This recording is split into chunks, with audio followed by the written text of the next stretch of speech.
बिस्मिल्लाहिर्रहमानिर्रहीम। आज हम आपको बताएंगे एंजाइम। ठीक है, क्लास 9 एंजाइम के बारे में आज पढ़ेंगे। What is enzyme? Enzymes are biocatalyst. Biocatalyst समझने से पहले आपको मैं बता दूं कि कैटलिस्ट क्या होता है, कैटलिस्ट किसे कहते हैं।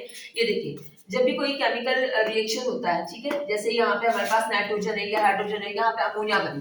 नाइट्रोजन और हाइड्रोजन को अमोनिया बनाने के लिए हमने जो है इसमें आयरन का इस्तेमाल किया। ठीक है, अब ये क्या इसने क्या किया, रिएक्शन को स्पीड अप कर दिया। रिएक्शन को स्पीड अप करने के लिए जो चीज इस्तेमाल की जाती है बेटा, उसको कहते हैं कैटलिस्ट।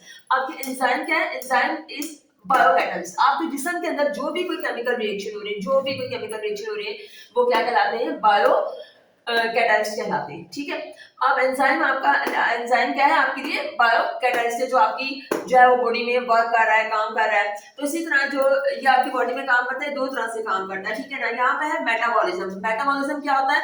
मेटाबॉलिज्म जो है वो यानी कि सेट ऑफ बायोकेमिकल रिएक्शन है, यानी कि ये सिस्टम ऑफ लाइफ है। इसके बगैर आपकी जो है वो बॉडी के अंदर जो है वो क्या नहीं होगी, लाइफ नहीं होगी। ठीक है, इन रिएक्शंस के जरिए। अब ये रिएक्शंस होने आपकी बॉडी में जरूरी है।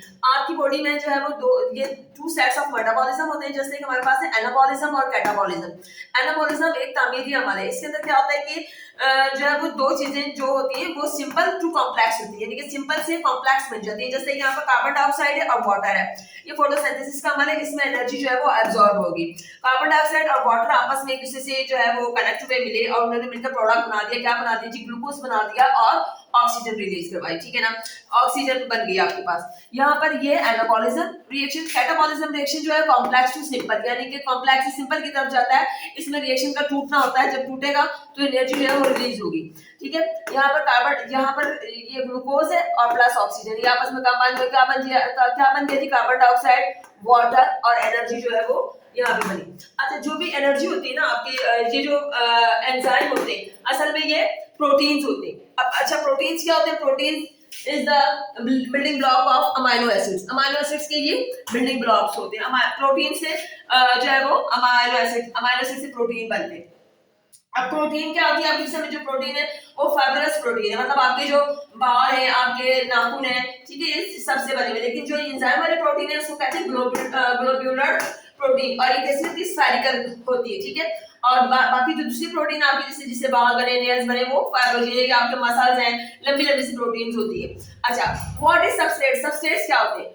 Molecule add with enzyme act. वो मॉलिक्यूल जिन पर एंजाइम अमल करता है वो क्या कहलाता है?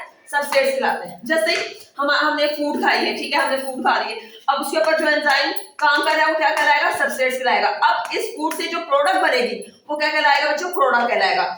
Enzyme convert the substrates in the different molecule is called product. यानी कि अगर आप फूड खा रहे हो तो क्या बन रही है आपकी?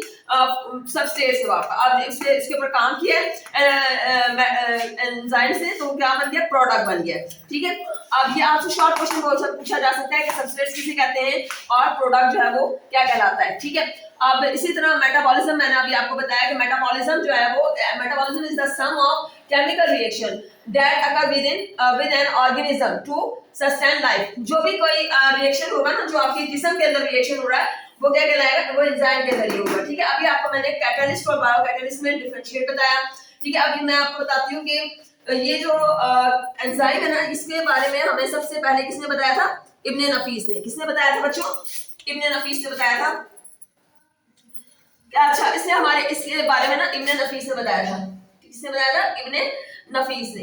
अच्छा, वो क्या बताया था? उसने बताया कि आपकी बॉडी की जो है वो हर वक्त जो है वो चीजें चेंज हो रही हैं। तो एंजाइम का अगर हम लफ्जी मतलब लें तो लफ्जी मतलब क्या होता है बेटा? लफ्ज की मतलब होता है चेंज, यानी कि जो भी एंजाइम में चेंजेस आ रहे हैं, ठीक है, आपकी बॉडी के अंदर चेंज आ रही है, एजिंग हो रही है कि नहीं हो रही है, आप बड़े हो रहे हैं कि नहीं हो रहे? हो रहे हैं ना। तो ये किसकी वजह से हो रहा है? ये सारा कुछ एंजाइम की वजह से हो रहा है। और ये आपसे एमसीक्यू में पूछा जा सकता है कि एंजाइम्स को सबसे पहले किसने बताया था इसके बारे में? तो आपने बताना है कि वो इब्ने नफीस ने बताया था इसके बारे में। ठीक है, और एंजाइम का मतलब लफ्जी मतलब अगर हम कहें तो वो चेंज होता है। ठीक है, और इसी तरह अब मैं आपको ये लेक्चर जो है वो मुकम्मल हो गया, यानी कि समझ आ गई होगी आपको कि मेटाबॉलिज्म क्या है? सेट ऑफ बायोकेमिकल रिएक्शन है।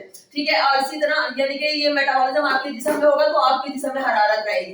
अदरवाइज जैसे ये फोटोसिंथेसिस है, ये भी जानदारों में ही हो रहा है ना, कि पौधे भी जानदार है। रेस्पिरेशन, सांस लेने का अमल इंसानों में हो रहा है, जानदारों में हो रहा है। इसी तरह ये जो मेटाबॉलिज्म, इसके दो सेट्स है, एनाबॉलिज्म एंड कैटाबॉलिज्म। यानी कि सिंपल टू कॉम्प्लेक्स क्या हो गए?